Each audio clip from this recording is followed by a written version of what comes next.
You know, I did some research on Fort Nashbar, and I decided to come up here to the top of the Shears Tower to think a little bit. Now, it turns out that the Fort Nashbar that I've seen is actually a replica created using telephone poles, like retired telephone poles that they had chopped down. And, I mean, that's a good substitute for using original trees because trees are turned into telephone poles. But you know what? The real Fort Nashbar had completely different dimensions. It was square, and the replica was rectangular. Apparently, it was also incredibly water damaged in the flood a few years back that we had, and might not ever be rebuilt. Like, it looks like they wanted to demolish it and put it in a plaza, and that probably has happened. I just don't get to that part of downtown too often because it's like right next to the river. So, anyway, I'm looking at all this and I'm thinking, you know, it was a good idea in theory. Maybe we can build an alternate log fort there. I need to do some research on better log forts. But since that all happened, I've also gotten to play the new snapshot for the first time. And you know what is in the new snapshot? Is terracotta. You can glaze terracotta and it looks amazing.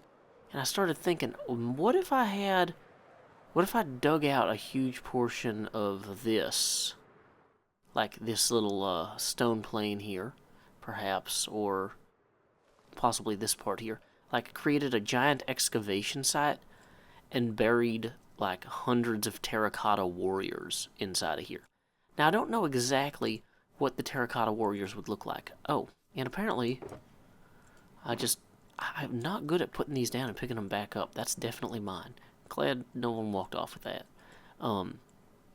But yeah, I could possibly design some sort of terracotta warriors and have individual terracotta warriors get the names of the patrons on them.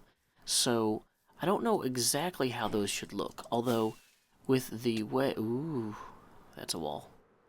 With the rate at which we update the server, we should hopefully have the new terracotta wall. We should hopefully have the new terracotta stuff up sometime in the next day or two. Now, that means I don't really have a full episode concept for today.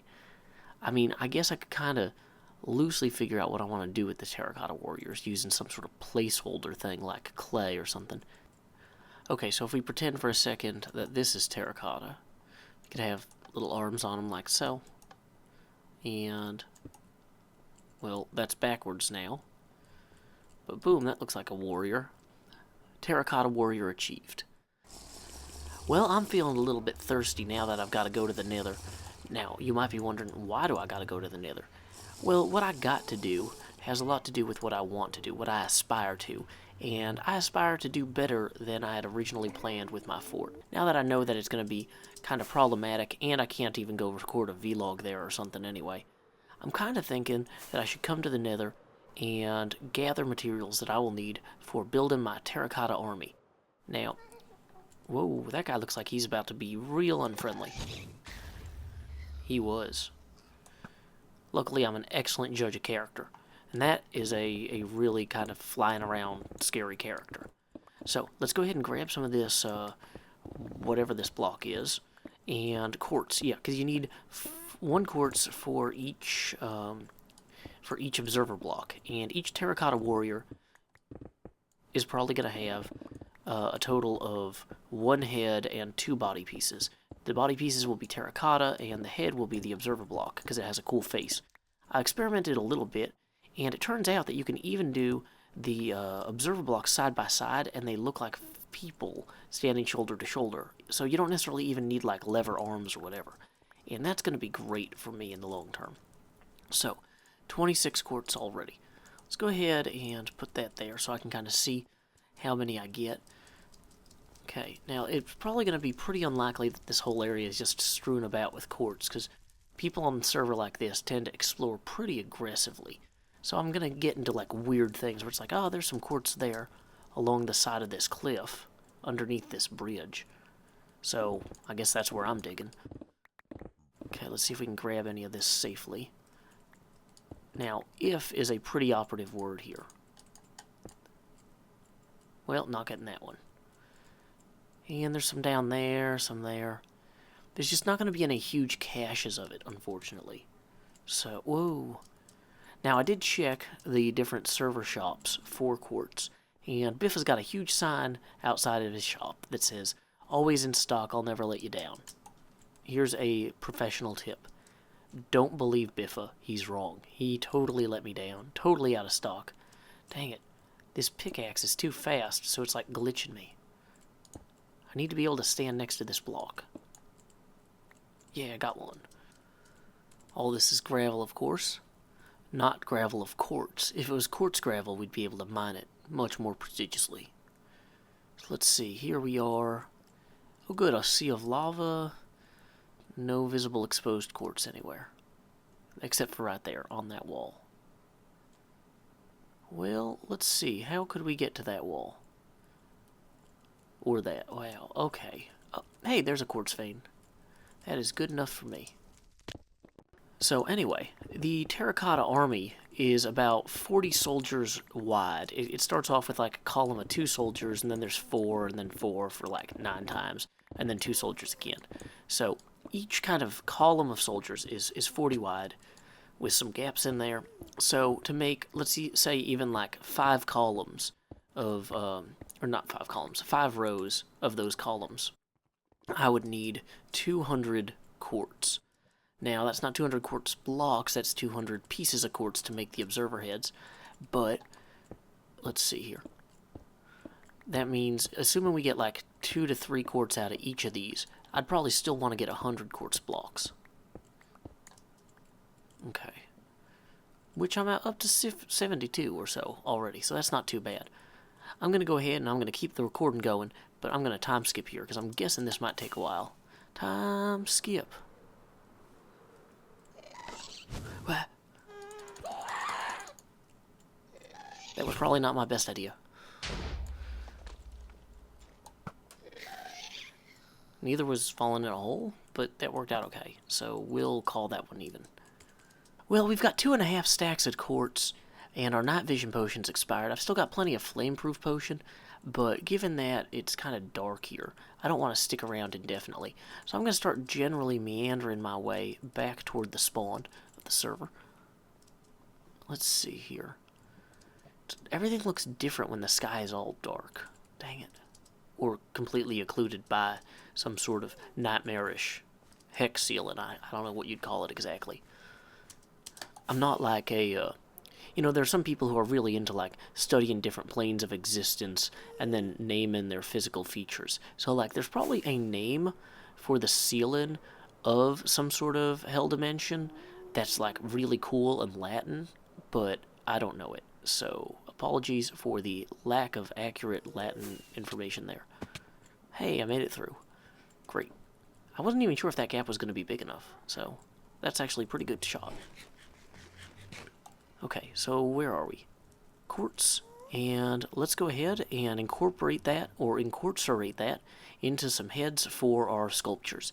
Time skip. So let's see. I'm going to go ahead now. We've got all this quartz. What we don't have is... I need a fortune pick, because if I can keep hitting it with my silk touch pick, and it's not going to work. I mean, it'll work, just not at what I need it to work at. So let's go see if I can find a fortune pick somewhere. Otherwise, we might just have to hit it with a normal pick and get whatever we get. Wow, no fortune pick at all? Dang it. Okay. Let's try this real quick with just a normal stone pick. Do I still get more than one, like usually? 1. 2. Okay, yeah, we're gonna need to fortunize this somehow. So, there's no fortune 4 as far as I know. Do I want to combine this with Unbreaking? No, I've already used all the Unbreaking books here. Cool. Well, I'm sure some of you guys are wondering why we're in the library. Well, it turns out that I didn't have a fortune pickaxe, and now I do. Another thing is that libraries are often now community creative spaces. And so, you know, if you're working on a school project, you can sit there and study or work on that. And, you know, I happen to be working on building a terracotta army out of some insane redstone contraptions attached to some insanely colored terracotta blocks. So, you know, that's the sort of activity that sometimes people do in libraries too. Okay, so we're just going to take, use the right pick. Yeah, the fortune one. If I hit this with all the silk touch pickaxe and break it again, that'd be kind of silly. I don't need that many blocks of netherrack or nether quartz at this point. Okay, that was taking too long, so I'll put efficiency on this too. Boom. Let's do the speed quartz again. Well, that was visibly faster. We'll drop off this extra book that I don't need at the moment. And let's run back to where I want to actually put the pit with the terracotta army. Let's see if I can jump off here and actually fly. Whoa! Anything else that I've ever tried to accomplish with flight has been just a completely terrible idea. But somehow that was the one that worked. Anyway, so I've figured that the location for my terracotta army pit should be like right here, because this would be a good place for a big pit, right? Especially one that's got to be pretty wide.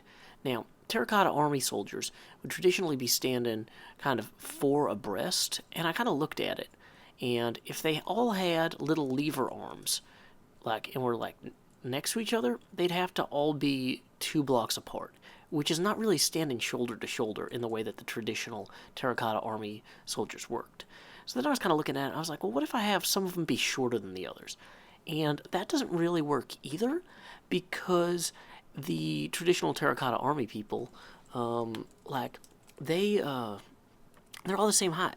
So that would look really silly if they kind of dropped in height by an entire meter, person to person. So what I kind of decided to do is, if I use these heads anyway, and I differentiate their clothing, because half the point of using the terracotta army guys is that they would have like different clothes on some of them. So like one of them might be dressed like this, and then another one would be dressed like this, kind of. And then you put the heads on them all, like so. Whoops. Then that's 4 people standing abreast. And then you have a gap, like I said, and then you might have, so we would have a gap of like 2 shoulders wide, and then we might have somebody wearing this, and then somebody wearing like, I don't know, this. We're just kind of, like, we would use different terracotta blocks for the real version of this, so this is just kind of like messing around until Asuma updates the server so we can actually do the kind of exact garments or whatever that we would have long term.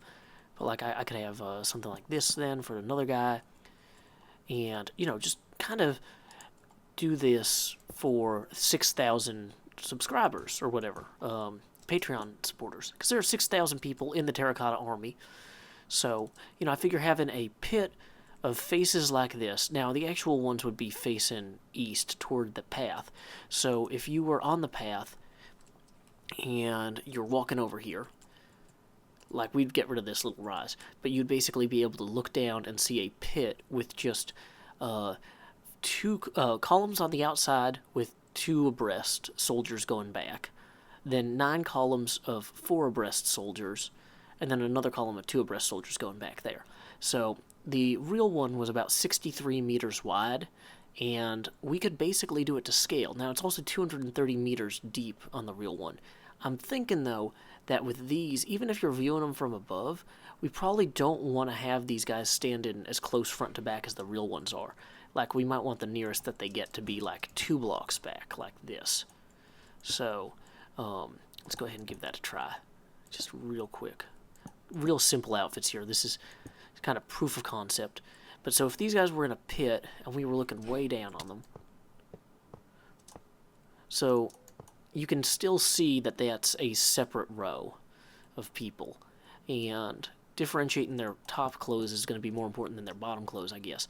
But people would be able to walk all the way around the pit and inspect it, and we would have probably a sign either on the front or on the back of each person. I'm not sure. Leave a comment with if you think these should go like on their backs, on their heads, on their bellies, on their chests. I'm not sure where we should put the signs with the names of the subscribers or the Patreons, but patrons. But let me know what you think is fair, because I don't want to like do someone a disservice by being like, hey, your name goes on your back, and then have them be like, oh, that's not cool. Put it on my head. I'm a head name guy. That sort of thing. So anyway, let's kick that one to the crowd. You guys are welcome to discuss that amongst yourself in the comments. But yeah, I think that this is a much better idea for a Patreon monument It'll accommodate up to 6,000 people before it gets, historically inaccurate, other than the clothing and the head shape and everything. So, on the whole, I think it's a winner. So, leave your comments, click like and follow, click unlike or dislike if you don't like the video, because that helps me too. YouTube loves any sort of clicking on stuff. They're like, whoa, you clicked on a dislike, this video must be emotionally resonant with you. So, feel free to dislike this video. You don't even have to justify it, though if you want to leave a comment explaining why, you can. Anyway, until next time, y'all, this is Joe Hills from Nashville, Tennessee. Keep adventuring.